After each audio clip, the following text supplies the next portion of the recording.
Oma Hetty Holzer ikut berbahagia atas kelahiran cicit keduanya dari istri komedian Sule, Natalie Holzer. Hetty berujar jika cicitnya itu mirip dengan Natalie dan Sule.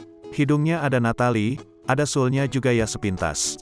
Kalau bebikan masih bisa berubah-ubahkan, tutur Hetty di Rumah Sakit Brawijaya Saharjo, Tebet, Jakarta Selatan, Minggu, tanggal 12 Desember tahun 2021.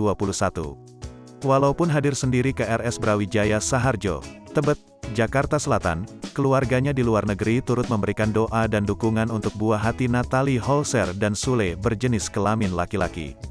Ada paman saya di Belanda omnya, om saya di LA, tadi malam saya kirim videonya juga sukacita, ucap Hetty. Tidak hanya itu, Hetty cukup sumringah.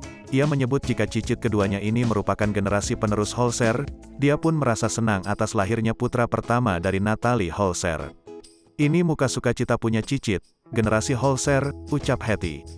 Sukacita enggak bisa dibicarakan pokoknya cerah, sambungnya. Seperti diketahui, Natalie Holzer melahirkan di Rumah Sakit Brawijaya Saharjo, Jakarta Selatan pada Sabtu, tanggal 11 Desember tahun 2021.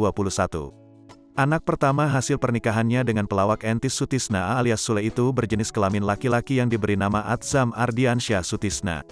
Atzam Ardiansyah Sutisna lahir pada Sabtu, tanggal 11 Desember tahun 2021 pukul 22.55 waktu Indonesia Barat dengan berat badan 3.080 kg dan tinggi 47 cm. Sudah jauh-jauh hari Sule berharap anaknya kelak memiliki hidung mirip sang istri, Natalie Holzer.